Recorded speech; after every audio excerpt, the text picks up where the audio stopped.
저하고 이 새벽에 말씀 나눈 게 너무나 오래됐습니다.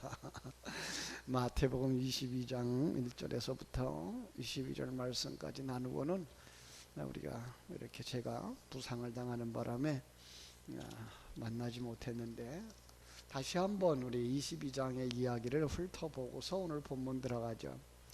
22장 1절부터 14절 말씀까지의 이야기가 혼인잔치의 비유죠. 혼인잔치의 비유를 통해서 뭘 하라는 거죠? 준비하라는 거죠. 더 준비하고 또 하나 더 가르쳐 주고자 하는 건 뭐예요? 혼인잔치에 참여하는 자는 예복을 입지 않으면 안 되는 거죠. 그래요. 아주 여기서 강조하고 싶은 건 그거예요.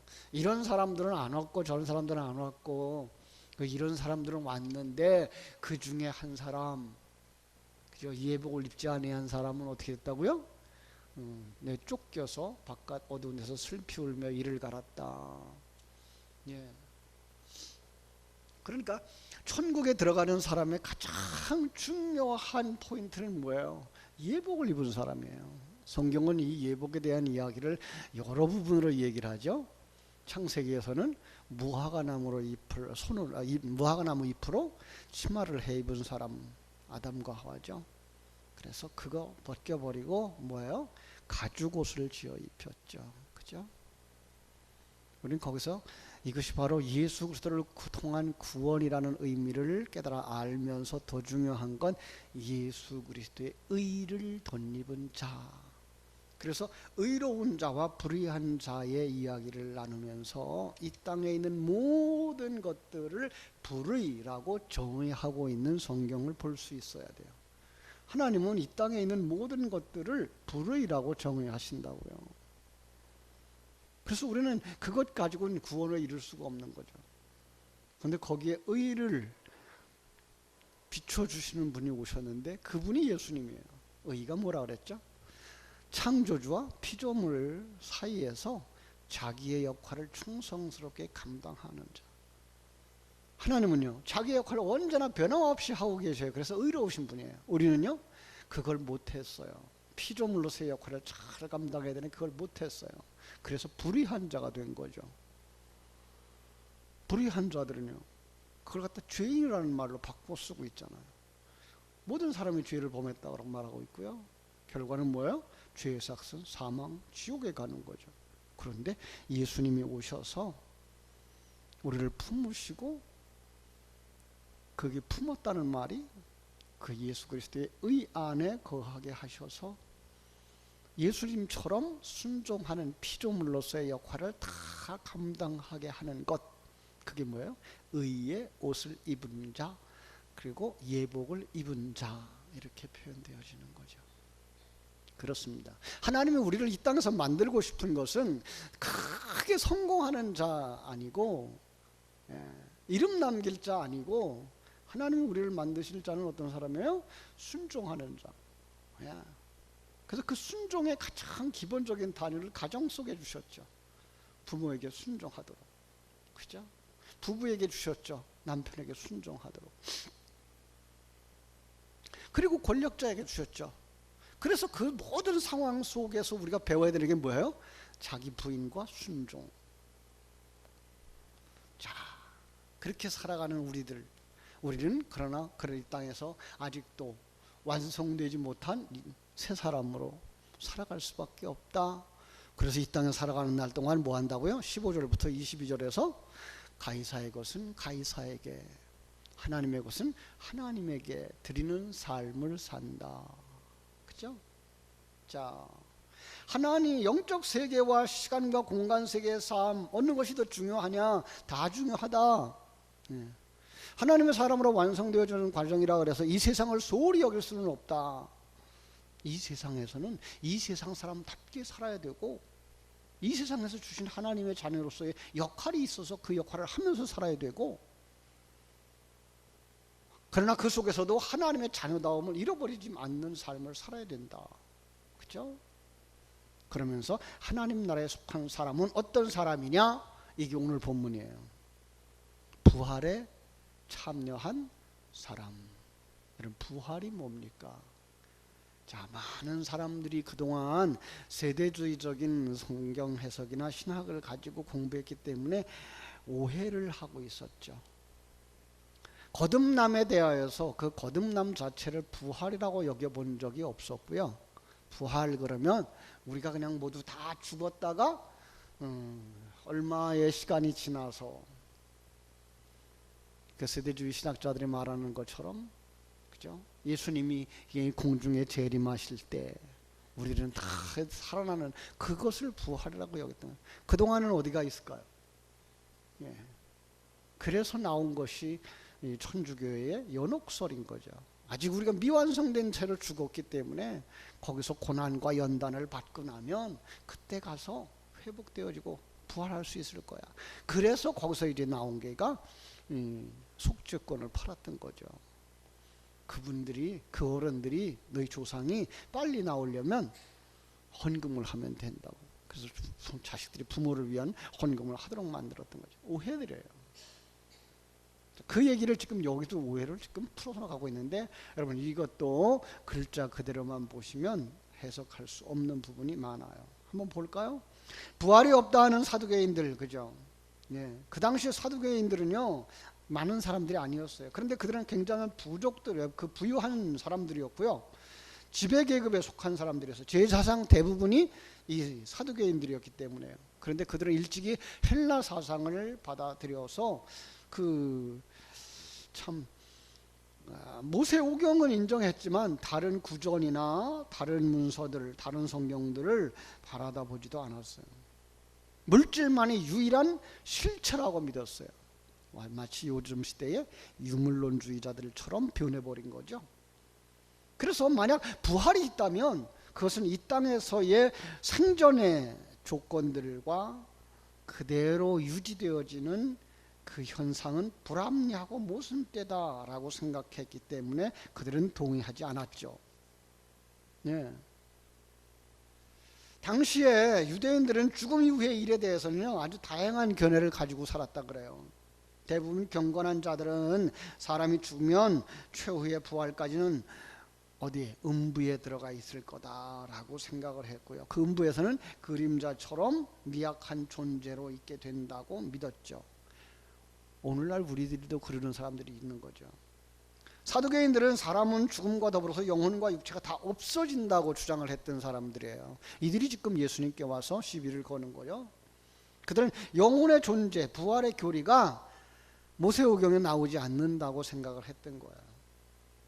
그러나 바리새인들은 신명기 31장 16절 또 32절로 39절을 인용하면서 오경에서 몸의 부활을 증명하려고 했어요. 그 죽을 때 어떻게 됐을까요? 죽을 때 가졌던 그 모양 그대로 부활을 한다고 생각했던 거예요. 여러분 그러고 싶으세요? 우리는 또 신약 성경을 가지면서 예수님의 그 부활하신 모습을 그렇게 보죠. 그렇죠? 예수님 부활했는데도 두 손에 못자국이 있어요. 옆구리에 창자국이 있어요. 그걸 생각하면 뭐예요? 우리 장애를 가진 형제들이 죽은 후에 다시 부활해도 그렇게 될 거라고 생각을 하고 있는 거죠. 이게 바로 바리새인들이었어요. 그러나 이 사두개인들은 그렇다면 그건 정당하지 않다. 이 세상에서도 불공평했는데 그 하늘나라에 가서도 그렇게 불공평하다 그러면 그건 바로 옳지 않다라는 생각을 가졌던 거죠. 그래서 백성의 인기가 정말로 이 사두개인들을 더 좋아하게 만들었죠. 자, 근데 그때에 그 인기를 얻고 있는 많은 사람들에게 해답을 주고 있는 예수님을 만나서 예수님을 통해서 대답을 얻고자 했던 거예요. 우리가 아는 대로 24절로 28절에서 그들은 어떤 얘기를 하죠? 계대수혼법을 이야기하는 거죠. 계대수혼법이 뭐예요? 형이 아내를 얻었어요. 형수를. 근데 아기를 낳기 전에 아기를 낳지 못하고 죽었어요. 형이. 그러면은 동생이 그 형수와 결혼을 해서 형수와 잠자리를 같이 해서 아기를 낳아서 그것을 형의 가문을 이어가도록 했던 그 시대의 사회의 편만되어진 이러한 수법이었어요. 그것은 가문을 소중히 여기는 사람들이 가지고 있었던 그러한 것이었죠. 자, 그래서 하나님은 이 세상에서 우리가 알고 있는 그것들을 가져다가 계시의 도구로 우리에게 주셔서 그 진리를 전해주신다는 사실을 여러분 잃어버리면 안 돼요. 자, 여자, 여기서 남자와 여자는 우리가 알고 있는 생물학적인 남자와 여자가 아니라는 사실이에요. 그걸 통해서 우리에게 계시해 줄 때 우리는 정말로 하나님의 사람들이 다 여자라는 사실을 인정할 수밖에 없는 거죠. 남자는 그럼 누구겠어요? 예수 그리스도죠. 예수 그리스도를 통한 뭐예요? 아들로 태어나는 사건들을 계시해 주기 위해서 이 계대수원법을 주셨던 거예요. 그런데 그걸 그러한 영적인 흐름으로, 영적인 계시로 받아들이지 못하고 이 세상적이고 생물학적인 관계만을 생각했던 것을 우리가 알게 되는 거죠. 그래서 유다가 다말을 통해서, 그죠? 베레스와 세라를 낳는 그 역사도 유다가 뭐라 그래요? 내가 나보다 의롭도다라고 말할 수 있었던 것은 여자가 곧 자녀를 낳는, 아들을 낳는, 아들로 태어나는 성도들이 바로 하나님의 아들로 태어나지 않으면 다 지옥에 가는 것을 이야기하고 싶어서 그런 이야기들을 쓰고 있는 거지, 불륜을 칭찬하거나 불의한 행위를 칭찬하는 것은 결코 아니라는 사실을 우리가 알아야 되는 거죠. 그죠? 자, 그래서 예수님은 뭐라고 대답하죠? 너희가 성경도 하나님의 능력도 알지 못하는구나. 그게가 그런 그냥 생물학적인 그러한 이야기들을 하는 줄 알아? 그렇게 사서 완성된 사람들이 천국에 들어가서 어떻게 살아가는지 그거 얘기하는 줄 알아? 이 말을 하는 거죠. 여러분, 우리가 부활이라고 하는 것을 영의 거듭남이라는 생각을 할 때 우리는 거듭남이라는 말 속에서 우리는 가져올 수 있어야 되는 거죠. 우리의 부활은요, 우리의 이 새 사람이 완성되어지는 것이 부활이에요. 왜 그렇죠? 우린 다 죽었던 사람들이었기 때문에. 에베소서 2장이 말하고 있잖아요. 하나님께서 뭐 했어요? 죽었던 너희를 살리셨고. 그게 뭐예요? 이미 부활하신 거예요. 부활시킨 거예요. 어떻게? 하늘 생명으로, 하늘 가치관으로, 하늘 관점으로. 그래서 우리 속에는 지금 부활의 생명과 옛사람의 생명이 항상 줄다리기 하고 있는 거죠. 싸움하고 있는 거죠. 이렇게 새벽에 나와서 말씀을 듣고 낮 시간에 성경을 읽고 기도하면서 말씀을 묵상하면 새 사람이 점점 더 힘을 얻고, 그죠? 그저 잠만 자고 텔레비전이나 보고 앉아 있으면 어떻게 돼야 돼요? 옛사람이 점점 기승을 부리는 거죠. 우리는 옛사람 벗어버리고 새사람으로 완성되어져야 되는 거죠. 그죠? 그래서 부활 때에는 장가도 아니가고 시집도 아니가고 하늘에 있는 천사들과 같으리라라고 결론을 맺는 거예요. 여러분, 천국에 가서도 세상 사람들이 지금 가지고 있는 그 부부의 정을 이야기하죠. 많은 사람들이 그래서 남편 구원을 시키자라는 생각을 가지고 있어요. 그러나요, 천국에서는요, 더 이상 부부가 필요하지 않은 곳이에요. 그 부부는 왜 필요했다고요? 하나님과 우리의 관계가 남편과 아내의 관계이기 때문에 그를 통해서 우리가 아들로 태어나고 아들로 완성되어져야 됨을 담아주신 그릇으로 묘사하기 위해서 이 시간과 공간 세계에 살고 있는 우리에게 부부라고 하는 걸 주신 거죠. 여러분, 그럼 천국에 가서도 과부는 혼자 살까요? 아니, 결혼하지 아니한 사람은? 그렇지 않잖아요. 천국은 더 이상 생육이 필요하지 않은 곳이에요. 완성된 곳이기 때문에 그래요. 네. 자, 여러분, 그래서 그 부분에 대한 건 조금 더 깊은 연구들을 하셔야 돼요. 내가 지금 부활에 이르고 있다라는 사실. 정말 내가 하나님의 가치관을 가지고, 하나님의 눈을 가지고, 하나님의 생명을 가지고, 하나님이 주어진 이 환경 속에서부터 임마누엘을 누리는 사람이 안 되면 예복을 입지 못한 그 사람처럼 천국에 들어가지 못할 수도 있다라는 사실을 아시고, 우리의 믿음이 무엇인가를 다시 한번 점검해 봐야 돼요. 그래서 마지막에 저는 오늘 본문의 마지막을 이렇게 이해한 거죠. 제 가장 큰 계명 뭐예요? 하나님 사랑, 그리고 이웃 사랑. 그걸 갖다 뭐라 그래요? 그 사랑을 뭐라 그래요? 그 사랑은 곧 요한복음 21장이 말하는 하나님을 아는 것. 예, 오늘 우리가 하나님을 아는 것, 십계명을 통해서 우리에게 주시고자 했던 게 뭐예요? 네가 누군지 아니? 넌 하나님의 자녀야. 하나님의 자녀는 어떤 사람인지 아니? 하나님을 아는 자야. 그 안다는 건 뭐야? 하나님과 하나 되어진 삶을 누리는 자야. 임마누엘을 누리는 자야. 네. 여러분, 우린 정말 가정생활 속에서 임마누엘을 누리시나요? 이 사회, 형제관계, 이웃관계 속에서 임마누엘을 누리시나요? 나라가 어지러워져 가고 때로는 경제적인 어려움이 오고 있는 그 상황 속에서도 하나님이 일하고 계시며 우리를 하나님의 사람으로 만들고 있다는 사실, 나를 하나님의 사람으로 만들고 있다는 사실을 믿으시나요? 그 믿음의 확신을 가지고 내 마음속에 평안함이 있나요? 감사가 있나요? 기쁨이 있나요? 그걸 자신 있게 증거할 수 있나요? 그 사람이 하나님을 아는 사람이에요. 그 사람이 임마누엘 누리는 사람이에요. 그 사람이 부활을 향하여 달려가는 사람이에요.